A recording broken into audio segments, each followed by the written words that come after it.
We are going to change this into this. Let's go. Ah! Time to do some sketchy shit. Make or break. So you may have seen the new axe already. Big green fighting machine that knocks logs out just like this. Ah! Yeah, it's an awesome bit of kit. It seems to suit me and my body weight. However, it's bright green. Now, I got nothing against green because my surname's green, but the handle, it's plasticky, the head on it's bright green. It's just a bit too shouty. So I need you to take note. The reason I'm wielding hammer at you is because I want you to take me seriously right now. I have never done any axe work in my life. I've never even re-headed an axe. I know. I'm not a real axe guy. So this is all new to me and let's have some fun with it. So there is actually a use for this rubber mallet. I wasn't just swinging the hammer around for no reason, because apparently all you do to get the head off is tap the top and that should move up and that's it. I'm just not convinced it's gonna work, but hey, let's see. That might actually be moving. What the hell? Oh my goodness. Okay, that actually works. And then I think that's loose. What the hell? And then that just slides out. Now, the good news is, if we mess up the wooden handle, we still got this one. The question is, how are we going to get the green off? Nitromorse, which just is essentially a paint stripper.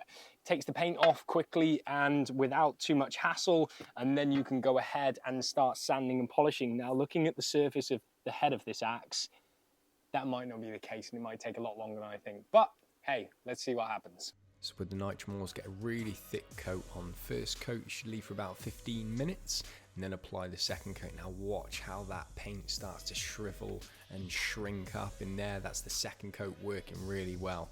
Now once we have left the second coat for about 40 odd minutes, you can see the paint just peels off the side of it, but some of it's still stuck. So I went ahead and started scraping what I could off of this, and I did end up reapplying a little bit more. So here is about 4 hours of hand sanding and machine sanding, because I was trying to go easy on the material, but it just wasn't working. So here's some more extreme measures on day 2. Just gonna get the grinder out on some flat discs, start again, pull this right back, get all the pitting out and make it look real pretty.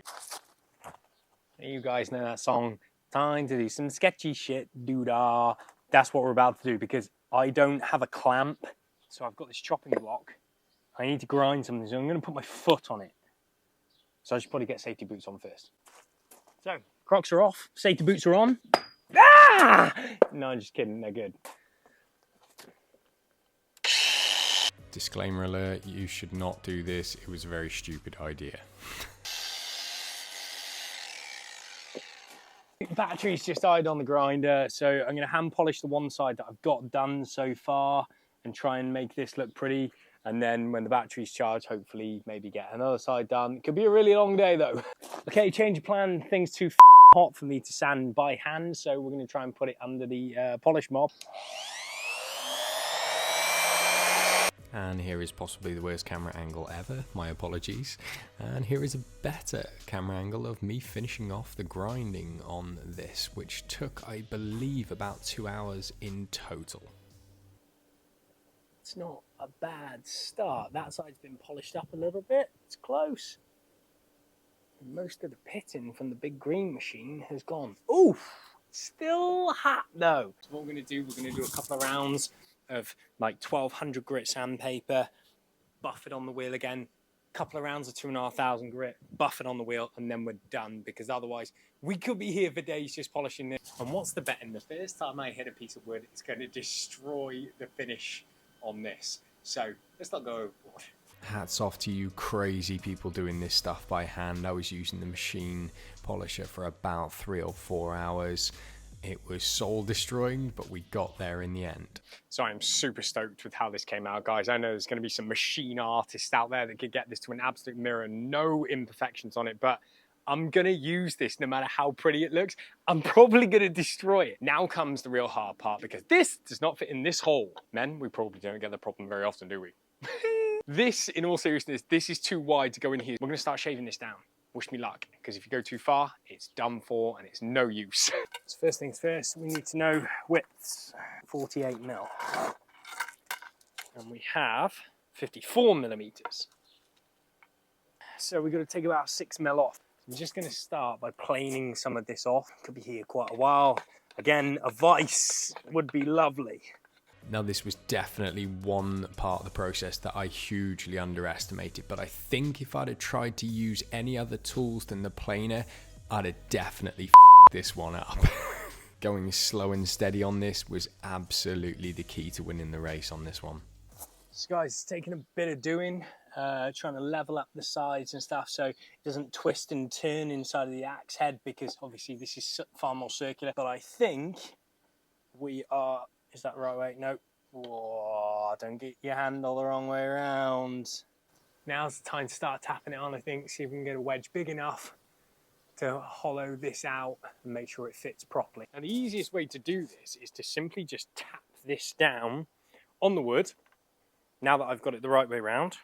I have got it the right way around, haven't I? Yes.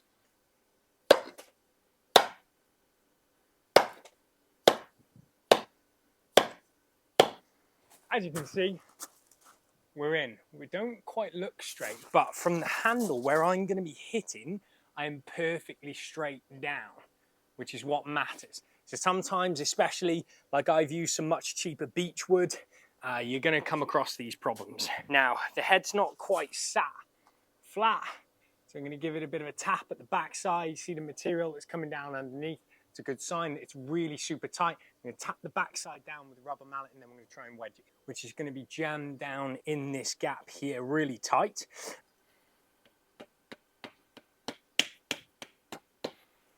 Now, as a reference point, it's not always that it goes all the way home, but if it does, then it should be level, not like so. So what we're going to do now that we think we are close on the top, we're going to take this little bit off the top of the head as close as we dare to this nice new beautifully shiny top, and then we're going to hammer in one of these into the top to lock it all into place. And before anyone says anything, I know this is not a wood saw, this is a hacksaw, it's for metal, but it's the best thing I can find, which hopefully will not damage the wood. Sorry, the axe finish. We'll see.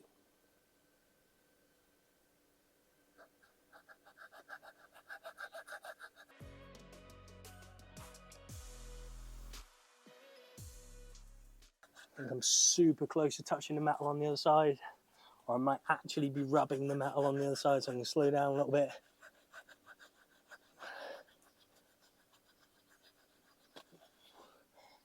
And there it is. This little bead goes in the top of there to spread that out and keep that absolutely locked. Don't underestimate driving a soft metal pin into a solid oak wedge. Well, I can confirm, guys. Woo! That jammed the wedge in even further, locked it in.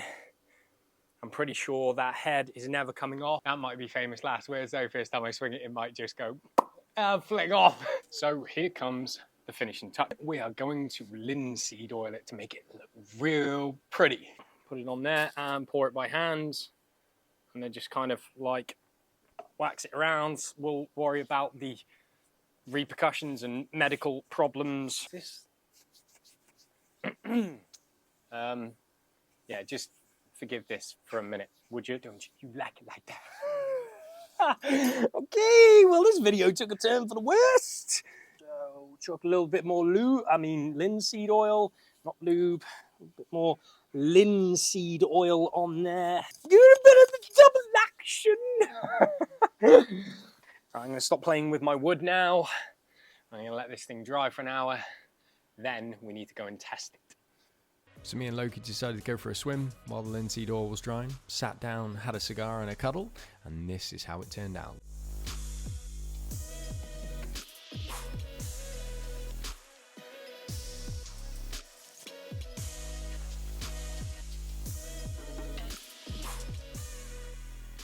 So, we're here to test this because that's the ultimate test. Once you build an axe, will the handle stay on? Will it not? We're going to start real small. It's only half a log. We're going to get bigger, assuming the head doesn't fly off. Nice, nice and easy. So, looks pretty good at the moment. Let's find something bigger. Just slightly bigger, slightly thicker. Ooh. The most awkward thing to chop in wood, something with legs. So, Lieutenant Dane, I'm gonna chop your legs. I'm not sorry if anybody's offended by that, it was a good joke. So, make or break.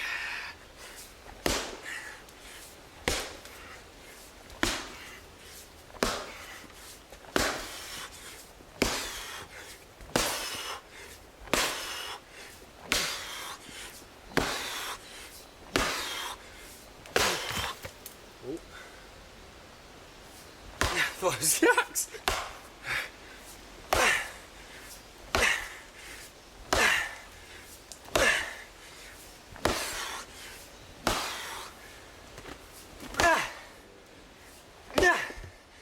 We're gonna go. We are gonna get this. And then we'll check the axe, see how we're doing. There it is. There we go. But I have some bad news. I just beat open a serious piece of wood with this, with legs on it and stuff, but the bad news is it worked. Sorry, the good news is it worked, but the bad news is the axe is about to fall apart. Head's coming right up around here. The wedge is falling out. The pin might actually be, well, there's some of the wedge. The pin, it's in the top. Yeah, here we go. The pin that locks it all into place just came out. So I'm gonna say I need a new handle, but that's okay. I'm gonna go and buy me a hickory one to be able to beat the hell out of some wood with this again. So guys, get yourself into the forest. Go and enjoy being outside for you, for your mental health. Go with friends. Go and beat down on some wood. Enjoy yourselves. I'll see you on the next one.